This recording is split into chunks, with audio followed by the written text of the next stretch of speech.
welcome to this special edition of the Golf Dudes podcast. We are delighted to be joined by pro golfer Will Dickson. Also, he's the only rider, of course, ever to win 4 straight high school championships. For now, that's up in the air at the moment, as you all know and write about. But anyway, Will's on his way from Georgia to Florida to do some practicing, and he's taking some time to talk to us in the car. Will, thanks so much for taking some time. How are you doing?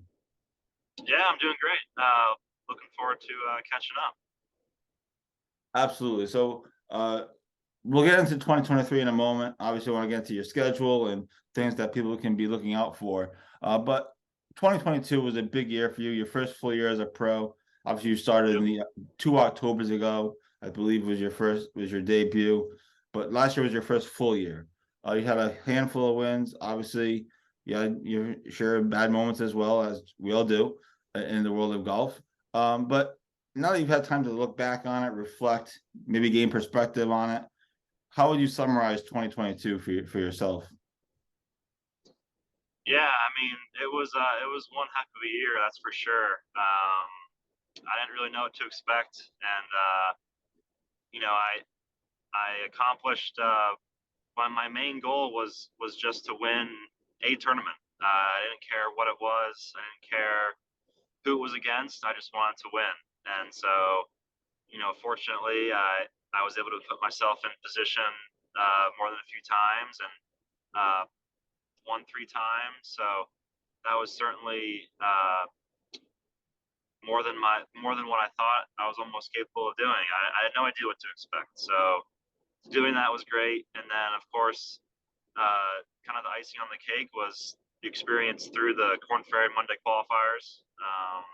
Able to qualify for 3 of those Korn Ferry tournaments and play, at that high level, which was a great experience. So, and then obviously I didn't accomplish my goal of getting my Korn Ferry card, right? So that was at the end of the year and through the fall, and that's when the Q school is. So, that took a lot out of me, and but it is what it is. It's life moves on, and it was a great learning experience, and I'll take that with me through this next year, and hopefully we'll come out with a better outcome at the end of 2023. Yeah, I want to get into that stuff too. The corporate to our Q school. Obviously, the Monday Qs are a fascinating thing to follow online for sure. But your first one was the Daytona Open. Then you won the Waterloo Open. Like you said, you made it to a couple of Korn Ferry Tour tournaments. That first win, I remember talking to you after briefly via text, and you've been great about texting back and texting with quotes and stuff. But you won in a playoff, of course. How nerve-wracking was that? I mean, you're like, holy shit, I'm on this putts for X amount of money. Like, what are the emotions, the feelings, kind of in that moment? Yeah, it's something that it's what we live for. It's what we dream about. It's and you don't get to experience. I was so fortunate to be able to experience it because that's really why we practice, and just the adrenaline is unlike anything I've ever experienced. So it was certainly and it feels so good to be able to execute and perform in those moments. And obviously, it doesn't always happen, right? I mean, you're not going to always win when you have the chance to, and you're not going to always make the putt or hit the shot when you have to. But the more you can execute, and the more you can learn from those experiences, the better you'll get. So, on all 3 of my wins this past year and in those Korn Ferry Monday qualifiers coming down the stretch, when you have to shoot 6-7 under just to get through, it certainly tests your ability to perform under pressure. And I think I did a fairly good job of that this year. So but again, I'll just try to take what I learned in those situations and apply them for this next year when I get back into contention. What do you learn in those situations, or what did you learn? I mean, is there something to winning and learning instead of losing and learning? I was saying, so I'm a big college basketball fan, and Yep. PC Providence College. they're 4-0 in the Big East right now, but they had 2 wins at the very beginning where they literally almost choked the game away. And I was saying to people that, Sure. it's better to win and learn something than lose and learn something, because you could be 0-2 in the Big East, and now, you're Yeah. learning, but you're also behind the 8 ball. Obviously, it's not apples to apples, but you get my point. Is there something to Yeah. that? Very much so. And I think you learn no matter what. I think you learn when you win. You learn when you lose.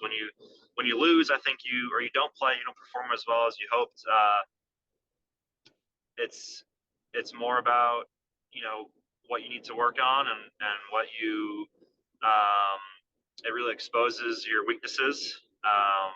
Depends on it might be a certain shot, or it might be a mental thing. And so when things don't go the right way, those things definitely get exposed a bit more. And so I had some particular situations as far as hitting certain types of shots when I really had to, and and it was a mix of physical and mental things. It's just I put a lot of pressure on myself, and I have really high expectations, and you don't always execute, and so but it's how you rebound from those mistakes and whatnot. So, but when you win, it just gives you such a boost of confidence. Um, but at the same time, I think the best thing I learned about winning is you want to keep your foot on the pedal as much as possible, especially in the mini tours. These guys are so good, and they shoot really low scores. You can't let off the gas even when you're ahead by a little bit. So going back to PC basketball, you might think you have the game won, or you might think you are 3 or 4 strokes ahead of the field, and all of a sudden someone makes an eagle, you miss a par putt, whatever it may be. Maybe letting your guard down, and all of a sudden it's a lot closer and a lot tighter than you want it to be. So I think when you get into those situations where you're ahead, and you might have the lead, it's like, okay, how do I dig even more deep? How do I keep making birdies? How do I separate myself even more from the pack? And so, um, I think that's the biggest thing when you are in the lead, and trying to win a golf tournament. Absolutely. I think actually PC is 5-0 in the Big East. Sorry, not 4-0. Either way, um, Yeah. what is you play in these pro tournaments? Obviously, we understand it's not the PGA Tour, it's the mini tours, but it's still, like you said, great players, intense competition, intense fields. Take people inside kind of that tournament. Like, what is it like? What is the atmosphere like? I mean, you guys all like hanging out, having beers afterward, like we do. Like, I don't imagine that's the case, but maybe it is. I don't know. What is that like? Take people inside kind of that. Take people inside the locker room, if you will. What is that like? Yeah. Yeah. You have all different types. I mean, you've got guys who have their parents there, and they're kind of watching over them every move they make. You have guys who travel together, and are 30, 35 years old, and they're kind of journeymen, and they're just grinding it out. You got some guys who are still in college, maybe playing a professional tournament just to get the experience. And so you have guys who have seen it all, been through it all. It's actually pretty cool to see. And then we all compete against each other. So overall, I guess the atmosphere might be a little bit more relaxed than a Corn Ferry or a PGA Tour event, which is actually something that I had to get used to when I qualified for the Corn Ferry Tour tournaments. Mhm. It's a whole different atmosphere, and it's just like anything else. If you get a new job and all of a sudden you're thrust into something that you have no experience in, and you have to perform that task, you might fail a couple times before you feel comfortable, and before you have a bunch of confidence in that you can succeed. And so it's just like with anything else, the more you do it, the more comfortable you get, and the more confidence you have in yourself and your abilities to not only compete but try to win against the best players in the world. So you know, like I said, the mini tours are so fun though. It's all about just trying to make as many birdies as you can. And I will say, if you try to be too serious out there and you never have fun, you never smile, you never laugh, it's pretty draining. Like it's long days on the road, lots of hotels, you know, lots of gas station stops for food. Um, it, it's not it's not glamorous, obviously. Um, so you have to make sure you smile and you try to have fun, as much fun as you can. And you know what? When you have fun and when you smile and enjoy it, you most oftentimes play better than when you're all serious and not really having too much fun. So the two kind of go hand in hand. Yeah, it seems like like I said, I thought it was a fascinating environment to be around. Obviously, having never been in that environment. Your biggest one of the year, arguably, came at the Waterloo Open in Iowa. Is this Yep. heaven? No, it's Iowa. You want to come home 50K, but what I want to know, 11 under in the final round. Were you thinking 59? At any point in that round were you like, holy shit? Actually, no. To be honest, Really? I had no. Um, I didn't even realize what I shot in the back nine. I think I shot like 28 on the back nine, um, which I didn't even know, and I also had no idea how much I won by until like I looked at the scores when we were in the car on the way back. Like I had no idea really. I knew I was ahead by a few, but I had no idea I won by seven, and um, didn't wasn't really sure how many under par it was either. It was one of those like weird, scary, and yeah, amazing moments where things just keep going the right way, and all of a sudden, like in the back of your mind, you're like, all right, I'm probably 6, 7, 8 under right now, and then another putt goes in, and then you hit another shot close, and it's like, holy smokes! It's like now I'm just on fire, and it's just it's one of those cool states that you get in, and you don't really realize what's going on. I guess that's what they call blacking out. So I guess that's kind of what happened. And, so cool to be able to do that. And that was, I haven't really experienced too many moments like that on the golf course. It's only a couple of times were like that. So that happens every once in a blue moon. And just fortunate that that was a pretty nice tournament to do it at. Absolutely. Just and you mentioned that you didn't really know where you were as far as what you were shooting, but just on a Yeah. day-to-day basis when you're in these tournaments, how aware are you? Because obviously, it's not like the PGA Tour where there's leaderboards everywhere. These are mini tours. Yeah. Most of these golf courses are just your regular golf courses that anybody can go play for the most part. It feels like anyway to me. But just in Yeah. general, Correct. how aware are you of where you are on the leaderboard or what you're doing? Obviously, you probably know your score, but just as far as the leaderboard, how Yeah. aware are you of where you are on a day-to-day basis, or do you even want to know necessarily? Yeah. That's it's different for a lot of guys. Some guys like to check every hole, and some guys don't look at their scores at all. Um, and I think it can also depend on the moment. Like, are we on the back nine on the final day? And I need to know where I'm at. It might affect what I do. There's some times where that's the case. Um, but lots of guys they do it different ways. It's a very personal thing to them. You hear guys on the PJ Tour all the time. They're like, "Oh, I don't look at leaderboards," and then some guys are like, "Yeah, I want to know exactly where I am at all times." For me, um, I do look fairly often because it's right on our phone, and we enter in a lot of these tournaments. You enter in the score on your phone, and it goes right to a live leaderboard. So it's fairly easily accessible. Um, and that is like public knowledge. So you are allowed to check that. And so,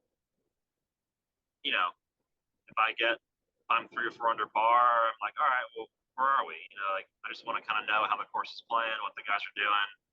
And it's not like that's going to change the way I play the golf course or how I think about things. But there's definitely points where I want to check, and sometimes it's if things aren't going your way, it's just like, all right, let's just focus in and keep grinding and try to shoot the best score possible. We'll figure out where we stand at the end of the day. So I just think that's a relative thing that it's personal to different people. You mentioned it earlier from playing these mini tours, then you make a couple of Monday cues, which now everybody is aware of Monday cues through our reporting and obviously through Monday Q Info, who does a tremendous job. So I think people are a lot more aware of the Monday cues and stuff. We try to follow everyone that's playing Monday Q, whether it's yourself or Brad Adamonis or whoever it might be. Anyways, you make up Monday cues, you play on the Corn Ferry Tour. You actually make a cut on the Corn Ferry Tour, which was pretty cool. You hinted at it earlier, but the difference between playing in the mini tour and then going to a Corn Ferry Tour event, how you hinted at it, but what is that adjustment like? What did you have to learn or understand kind of going into it? I mean, what was that transition like? Yeah. Well, it's a lot different. And I was very fortunate. The first time, my first Corn Ferry tournament I qualified in. It was in Georgia, so I kind of felt at home. I was actually staying with one of my good friends is at his house and his family's house, and he was caddying for me. So I had a very comfortable situation on the golf bag, and we kept things light, and I was able to relax a lot more and enjoy the week. So that probably enabled me to play my best golf, and obviously it made the cut there. So playing 4 days was really good. But yeah, it's everything is kind of like you envision it to be when you're a little kid and you're like, oh, I want to play on the Corn Ferry Tour or PGA Tour, whatever it is, and you go to a PGA Tour event and you watch the guys hit, and it's like all the little things are what make it so special. It's the brand new Pro V1s on the range. It's the tour vans with all the equipment. It's just the sound of all the tour vans, the generators, the players hitting balls, everything going on. It's like, okay, what you've dreamed about and what you've thought about for your whole life, you're actually now doing. And your first couple of times doing it, it's you want to look around, you want to look at all the players, you want to sort of take everything in, and it's hard to almost focus on what you have to do and prepare the way you normally prepare for a golf tournament. So it's obviously difficult, and like I said before, the more you experience that and the more you just get comfortable with it, the more you make it your new reality, like the better you're going to play. And so yeah, but it is just so cool. I mean, hopefully I can experience that for a long time. And there's certainly no better job I'd rather have than going week to week. So yeah, it's very cool. So from playing on a Corn Ferry Tour event to Q School, obviously things didn't go well for you there. You didn't play as well as you would have liked. Things didn't go the way you would have liked. We understand that. Q School is something that I've had to learn about this year just because we always knew it was there, right? We used to, I think the Tiger Woods video games used to have like a Q School stage before you get started. So we knew about Q School, but I've never actually followed it. And then this year, between yourself, Davis, and Chris Francoeur, I was following it, and a few other people. There was some other people were scattered as well, but between basically the three of you guys, I was following the live scoring and how it all works and trying to understand the different things and all these different locations. What is Q School like? Take people into that, because the pressure of it, the intensity of around on a round to round basis. We saw, like we said, we followed Davis's run through the entire thing, and he finished and he was tied for like 39th or something, and he had to wait for however long to see if he made the top 40 at the end. But what is that really like? What is Q School really like when you're playing kind of for everything, seemingly on every round? Right. Yeah. You're playing for your job. You're playing for that Corn Ferry card, which ultimately is what every mini tour player, is aiming for. So, you hope you can have your best week of the year and, take all the experiences you've had prior to that and sort of culminate it all into one week. And you know what? It's certainly unlike anything I've ever experienced. This past fall was my first Q school on any sort of level, and I was really confident going in. I thought I had all the chance. I always thought I was the best player there, and fully capable of making it through. And um, and when I look back on it, I really didn't play that bad. I had a couple bad holes and started off a little slow, but I finished strong and just was a couple strokes short of getting through to the next stage. So yeah, it's really it defeated me a lot. It was very disappointing, obviously. But at the end of the day, you have to let that go and try to move on and take the positives and move forward. But you know, Q school is a different animal. It's something that you have to be prepared for, and and there's guys at Q school that have been on the PJ Tour for 5, 10 years, and you see everybody. Like I said, Oh you yeah, see guys who have made millions of dollars yeah, playing yeah. golf back at the first stage, and then you see guys like Davis who played extremely well in his first time, and right out of graduating college, right, and turning pro and making it all the way to getting his Corn Ferry Tour card. So it was so cool to see and excited for him, and hopefully he can keep up the really good play and have a great year on the Corn Ferry Tour. So I'd like to get into these Monday qualifiers as soon as possible and join him out there. So that's the goal. And um, I think I've proven that I can get through the Mondays and get on there. So it's just a matter of doing it again and playing good when it matters. That's the name of the game. Like my dad used to say, and I've said many times before, uh, if you don't like it, play better, right? So that could be in terms of not getting into tournaments. It could be not getting equipment from club companies. It could be whatever, not getting sponsors. And it's just like, all right, well, if you don't like what your situation is, just go out and play better golf. And so that's kind of what my mindset is for this upcoming season. I obviously had a good amount of ups and did a lot of things this past year that I wasn't sure I was able to do. But that being said, it's like, okay, well, all that's cool and all that was nice, but at the end of the day, I'm not where I want to be, and I'm not um, in the situation I want to be in. So as a result, it's like, all right, well, I got to go out there and play better golf. So um, that's why I'm going down here to Florida and start training again and getting ready for the season. All right, speaking of the 2023 season that you're prepping for, what's on the docket? Where can Yep. people? Obviously, we'll be finding you. I'll be texting you. What's your schedule? Where the hell are you? Yada yada yada. But what's Yeah. on your immediate agenda for 2023?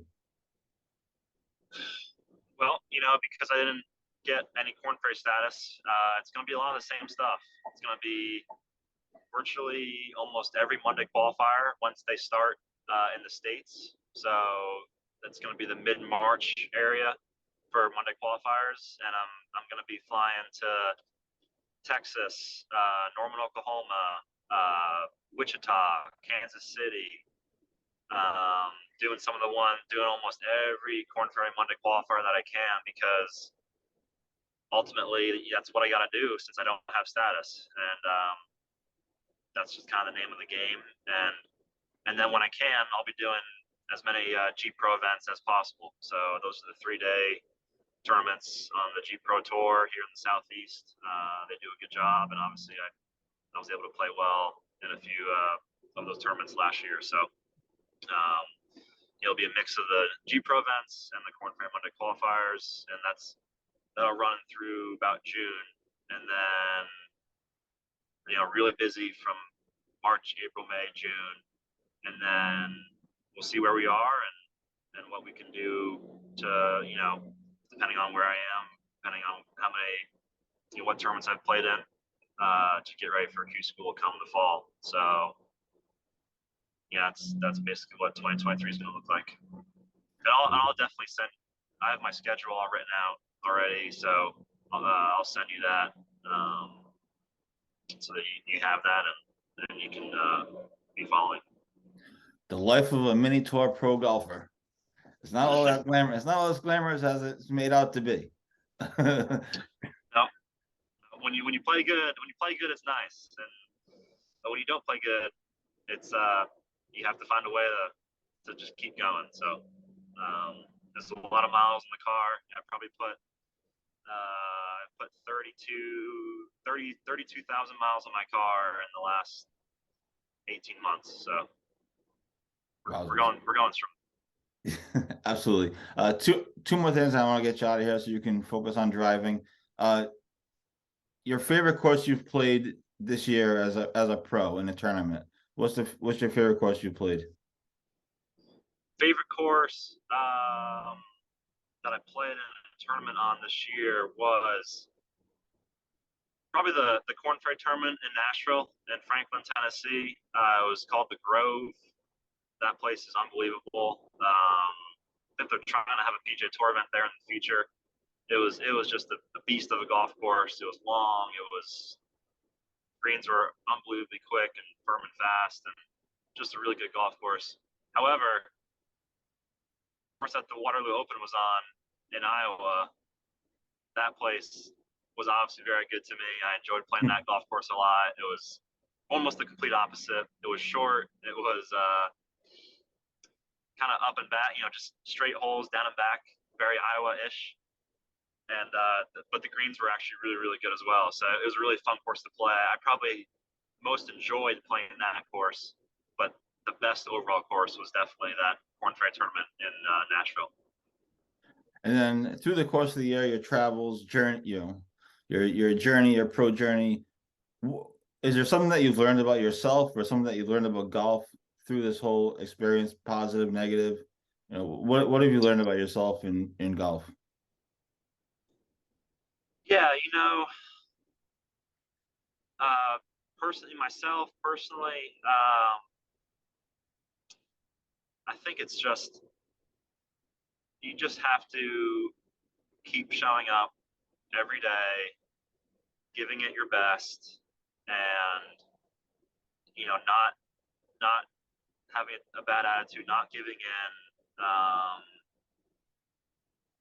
And I just think that because it's just week to week. I mean, we're driving city to city. It's like, all right, well, now we're here and we're just got to get going again. And if you have a bad attitude about it, it's just not going to work. So I've tried to show up, to each tournament and just have the best outlook on it as I possibly can.